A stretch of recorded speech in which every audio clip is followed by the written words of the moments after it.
Greetings, my excellent friends, and welcome to AskMark. It is back by popular demand. No one liked Ask Sean. No one. So I imagine it got some likes. It did, actually. I think it might have hit. It's nearly approaching 1,000, which is 1,000 more than I thought it would get. Anyway, welcome back to AskMark number 28. I hope everyone is well. I hope you're having a fantastic Friday if you're watching this. And technically, actually now, AskMark goes live first as a podcast. I've just done it the same day. So also happy Friday to people who are listening to this, who are technically listening to it before you can view it, because they have time machines. Anyway, the magic of the internet. Huh? Hey, Sean. Yeah, hello. I'm just saying that the magic of how the internet works, and all our different websites and social media channels. We're on the dark web. Anyway, how are you, young sir? Happy Friday. Yeah, I'm wearing shorts and a t-shirt. It's finally warmed up. I know, it's lovely. The downside is I've got 2 nasty insect bites on my elbow, so that's bugging me at the moment. Do my best not to scratch them. Oh.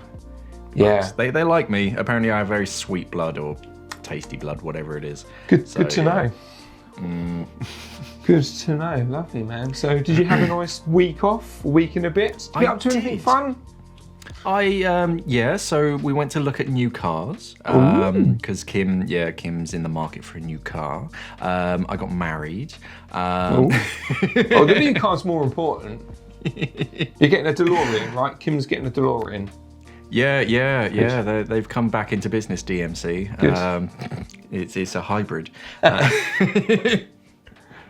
No, I did see I can't remember whether I sent it to you a while back, but it was a hovercraft DeLorean. Yeah.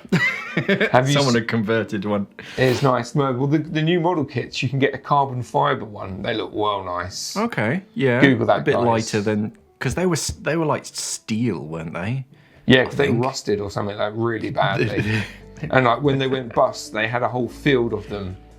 And I think after about a year, they just disintegrated. There was just piles of rusty dust and rubber. There was a Jaguar outside one of my friends' houses that was a lot like that. It was just every time I went to visit, it was just a little bit lower down as the wheels just sort of each of them just punctured, and it just got smaller and smaller. Oh dear. Well, there we go, guys. That's AskMark 28, where we talk about DeLoreans and rust. No, I'm glad you're back. It's good to be back. It's good to talk to you. It's good to see your beautiful face. But we have a serious task, and that is people want their questions answered, Mark, and not by me. So let's go to number 1, Larry. Larry says, hey guys, is it possible for you all to do a session featuring the Aqualung Explorer 2 duffel, the Apex 30 litre bag and the Apex 90 litre, and show us what kit you can comfortably fit into each? I think it's very useful to see the kit being packed into a bag so we know what fits for what dive or to which dive. Yeah. See? Yeah, cool. Yeah, that would be quite interesting. It's just the logistics of sort of getting the stuff. But yeah, I'm sure we could do that. And yeah, it would be quite interesting actually. Yeah. If I'll get I've got a whole range of fins and stuff. So, different wetsuits and all that kind of stuff, BCDs, most of my stuff is just back plates. But I'll see if I can get hold of like a jacket style BCD or something. Regs are easy. I've got a million of them. So yeah, I can see if I can do a what will it fit style sort of video. I'll get. So like a 30 litre sort of backpack duffel bag type stuff. How much can you get inside of that? Everything. More sort of mid range, and then. Or they're up to I think there's 120 litres. That's probably the biggest bag. You could fit 2 dead bodies in that. Outside of the big roller bags. But I can see if we can do a video sort of style on that. See if I can get a range of different bag sizes so that we can sort of say, okay, so 60 litre, I can get my fins, my mask, my regs and BCD and all that kind of stuff. Wetsuit's kind of struggling to get in. I'll see what I can pull together. That would be quite interesting. Excellent. Cool. There we go then. So watch this space, guys and girls. Question number 2 is from Hadi Morad. It says, "Hi Mark, congratulations, buddy. I'm guessing on you getting married." Thank you. Amazing. Hello, Sean. Hope everything is all right with you. Yes, it's hunky-dory, thank you. My question is for Mark. Okay, it was hunky-dory, now I'm offended. No. My question is for Mark.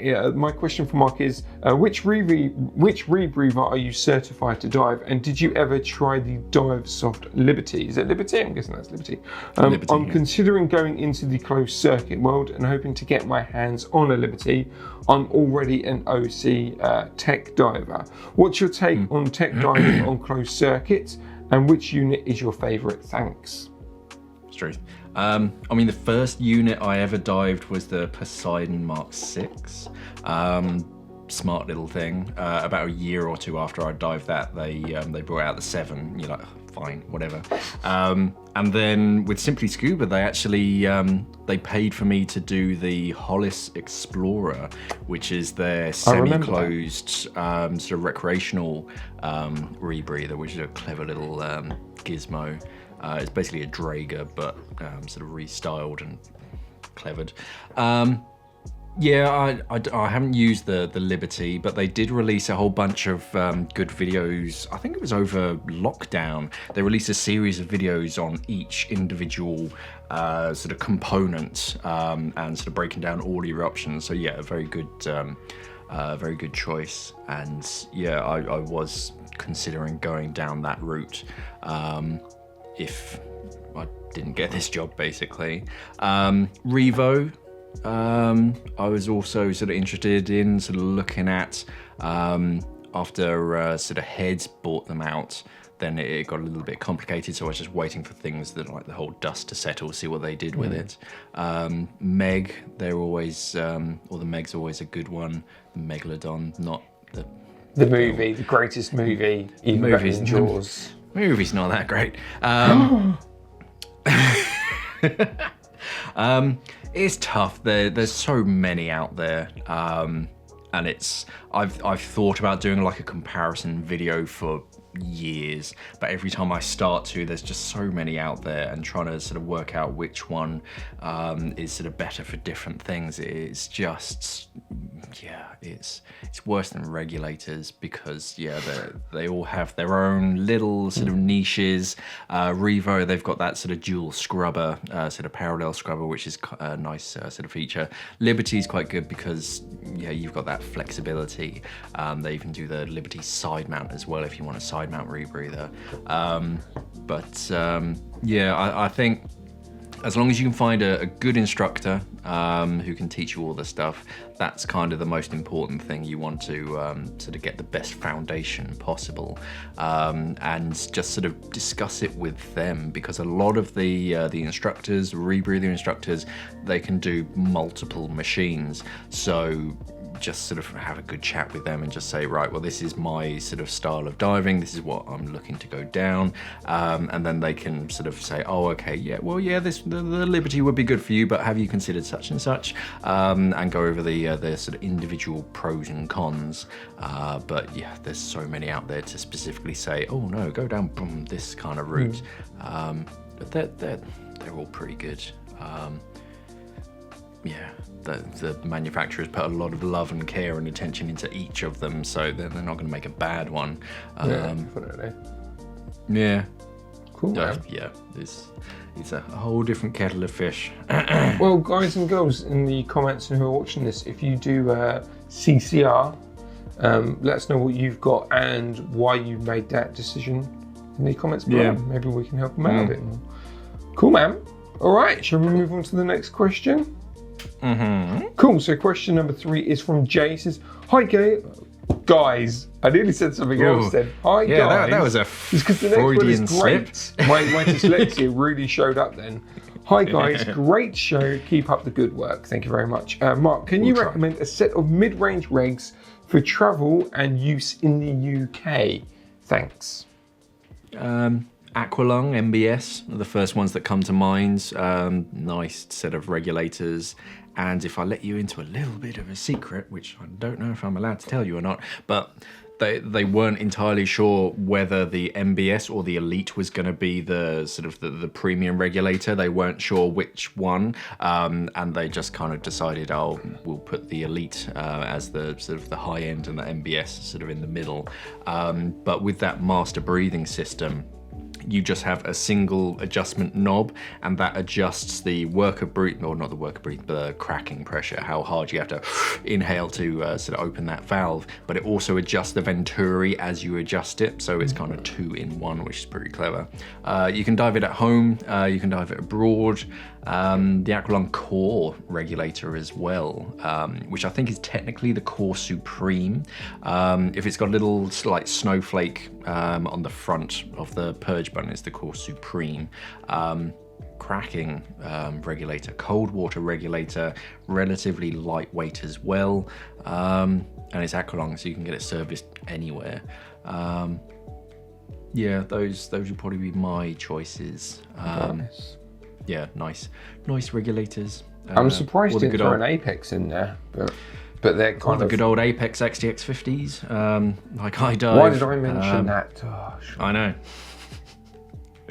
I mean, I dive with the DST, which is I think is a fairly unique setup, especially the 5-port swivel turret. But yeah, XTX 50s, nice regulators, and they'll last forever. They are bulletproof and flexible. Cool. Yours. Excellent. Wicked. Nice one. So question number 4 is from Mark. You sending yourselves questions, Mark?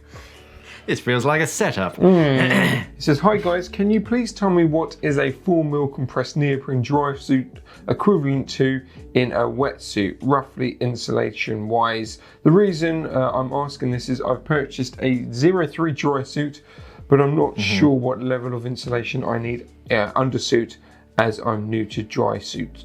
Thanks. So compression stuff. Yeah, so you can't really compare dry suit thickness with wetsuit thickness. It's not as simple as that. So a 4mm compressed neoprene dry suit is probably, it started life as an 8mm, and then they compress it under pressure, which kind of squeezes it down, obviously. So that way, when you dive it, it doesn't compress further and lose insulation. But 4mm neoprene 03 dry suit, you won't need a great deal. I'd probably dive like 4th element 0 therm or something underneath it for most of the UK diving season. You don't need a lot. I used to dive a waterproof Hydra. Is it still called the Hydra, or was it the D10? Don't know. No, D10. The Hydra is well, that's a new one, isn't it? From 4th element. That's the Hydros. Yeah, that's 4th element with waterproof. They used to be named after star constellations. So the wetsuit was like the Lynx and the Aries or something, and then yeah, you got the dry suit, which is Hydra. I think I got the D10, but anyway, and yeah, in the summertime, I just wear like a long sleeve t-shirt.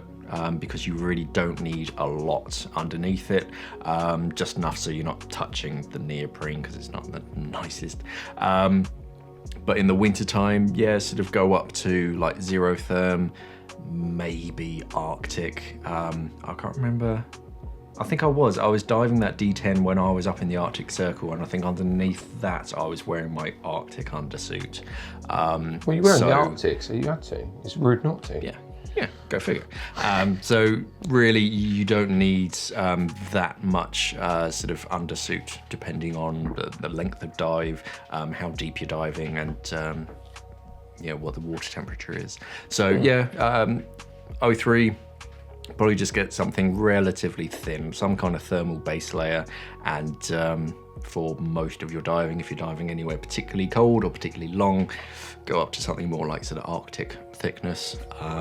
But yeah, you don't need a lot under neoprene dry suits. Excellent. Wicked. Hopefully that helps you out, Mark. Any other tricks and tips, guys and girls? Let us know in the comments. So question number 5 is from Leo. He put this question on the twin set video, so it is quite specific to that video. So if you don't know what we're talking about, go check it out. You know, only was released last week. So yeah. Anyways, how much does a complete unit like this weigh? If you've got issues with your back or knees, this might be over the limit for a shore dive. Also, I would like to see a deep dive about the first stage configuration of a twin set. It's cool. Okay. Yeah, I can do that. I mean, so my twins, so I got twin, so I'm looking at them right now. So they're twin 12 steels. I think they're Fabers. I want to say they are. Can't see. Yeah, let's say yes. And they're about 14 kilos each. So doubled up, so that's what, 28. Plus the manifold and all that, let's just round it up to 30. Plus my back plate, it's probably about a kilo. And the other bits and bobs, and then 5 kilos of V weight. So yeah, you're looking at about 35 kilos. It sucks trying to stand up in it on the surface, but when you're in the water, it's fine. I like how stable and sort of strong it feels. If you do have a weak back or weak knees, then yeah, do not go for twin 12s. You can go down the aluminium tank routes. You'll have to sort of counteract it with trim weight and sort of weight on your weight belt, but the tanks themselves aren't bonkers heavy. Another way around it is side mount. Obviously, side mount's great if you have bad backs. You still have the same amount of sort of gas with you, but you can lower them down into the water and get kitted up in the water. It's always an option with twin sets, unless you're diving off a boat. It's a little bit hard to get a twin set sort of on and off, sort of on the, well, depending on water movement, obviously. But yeah, it is very much get it set up as high up as possible, so that you can literally get into it with no weight on your shoulders, and then just lean forwards a bit and then waddle into the water and just fall in. Because yeah, they are heavy. And if you're not doing it properly, you can hurt yourself. So you do have to be quite careful. Deep dive about first stage configuration. Yeah, I'm sure I can do that. It's there's a few different ways. I think I've settled on I think it's pretty much DIR sort of style, but yeah, 2 identical sort of almost mirrored first stages, and then it's basically just try and make them as redundant as possible. So if one side switches off, you can always breathe and you can always control your buoyancy with the other side, and vice versa. So they're sort of redundant backups of one another, and your primary is always on the right hand side, because I did a video on this on my channel during lockdown. Sorry, what? And in between I was working for simplyscuba, and I think just before it I just threw them together without sort of concentrating, and then someone commented and I was like, oh yeah, that is completely backwards, because you want your primary on your right hand side, so that if you're diving in an overhead environment and the valve wheel is rolling against the ceiling, then the left one would actually close and you wouldn't notice, whereas the right one would just open. So yeah, you always keep your primary, which is the one that you're donating, on the right hand side. The left hand side is just your alternate and your backup. So if that switches off, it's not the end of the world. You can just adjust it. But yeah, I can look to do a video. Stay tuned for that in the coming days and weeks. I don't know how far ahead we are. I don't think very far after my week and a half. Well, actually not. We've pretty much caught up now. I think this weekend's the last lot of the preset.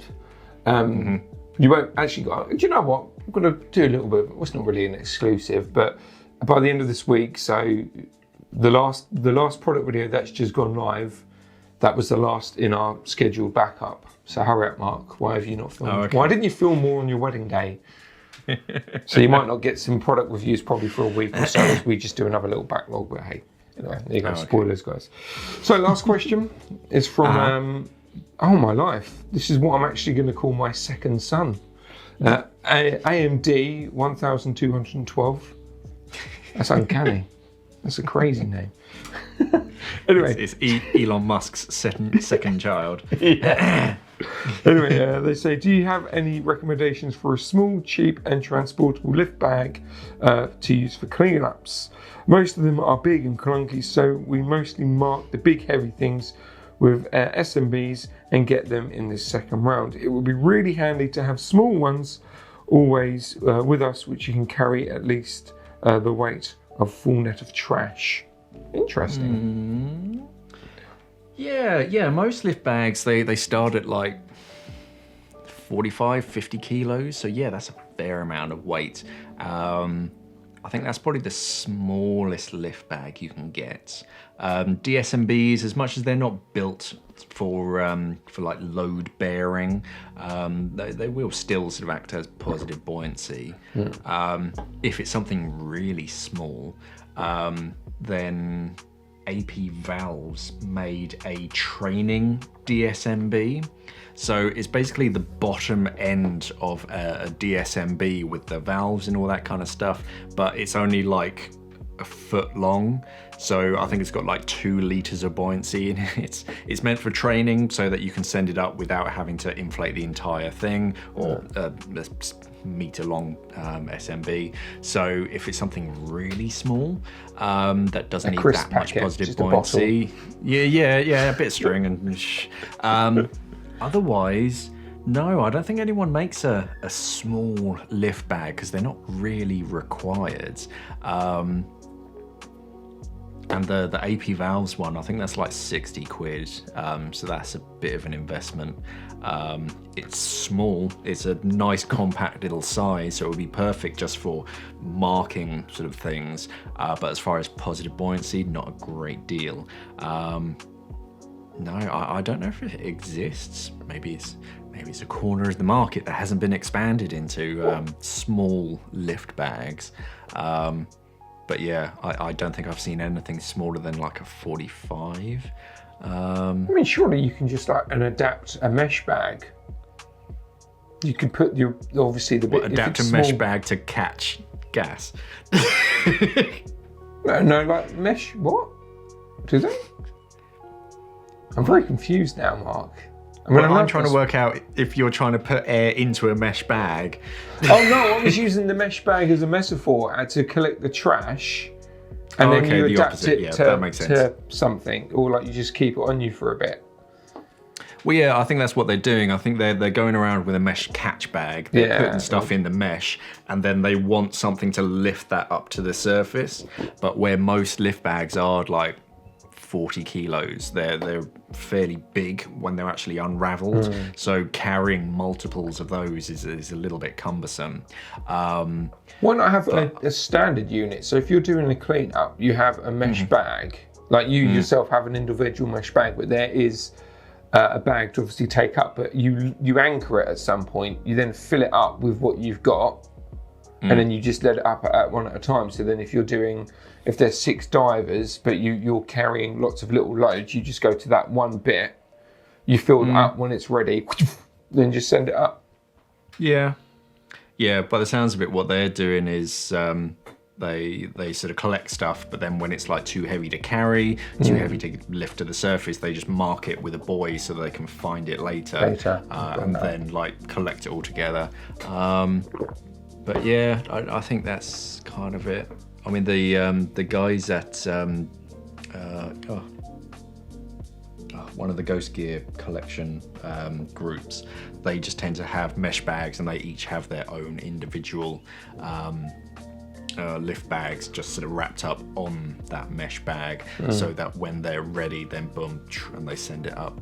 But no, I think the smallest you're going to find is about a 45. I don't think there's anything smaller than that. Well, like you said, then that's a bit of the market that. Or possibly, because more people are doing it. Whack it on like a 90-degree wash in your washing machine, and it might shrink it. Shrink it. Yeah. Or just cut it in half, and then you got 222. Oh, even better! Oh, Mark, it's good to have you back. No. I think with lift bags, it's better to have too much than too little.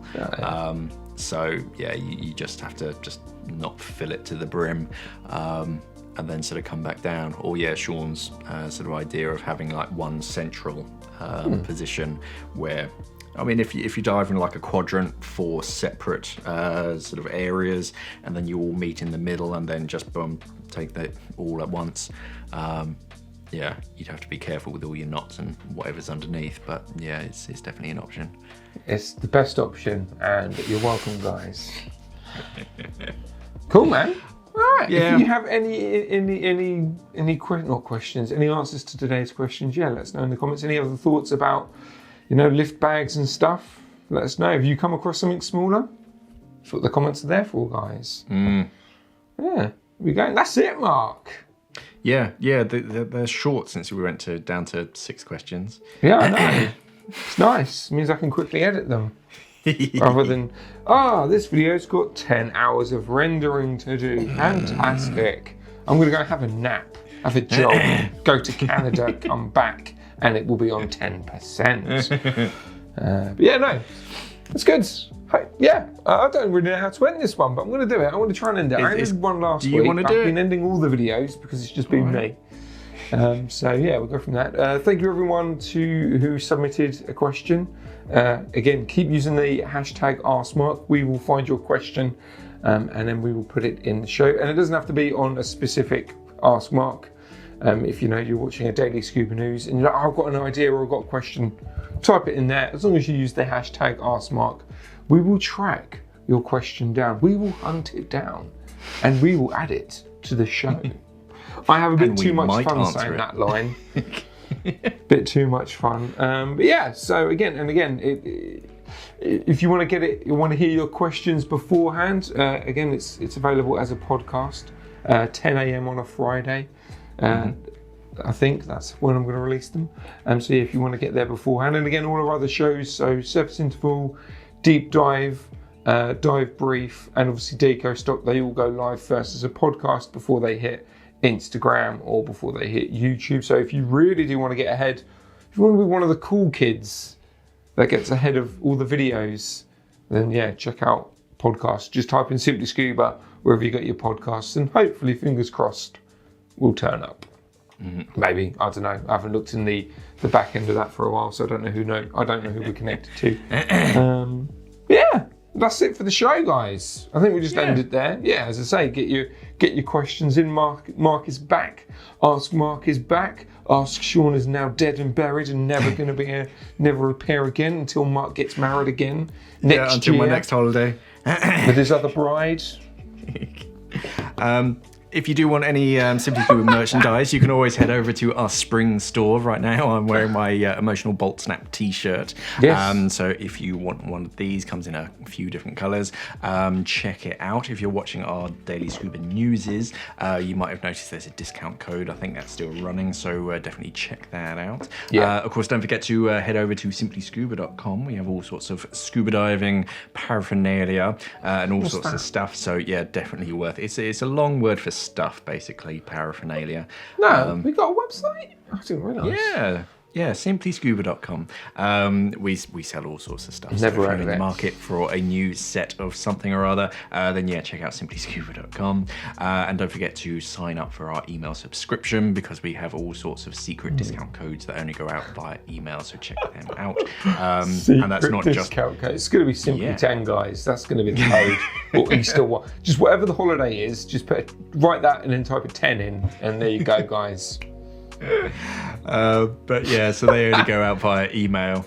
So if you don't want to sort of write in random words into the discount code box at checkout, then yeah, sign up for our emails. Yeah, thank you for watching, everybody, and of course, safe diving. Stay classy, scuba divers.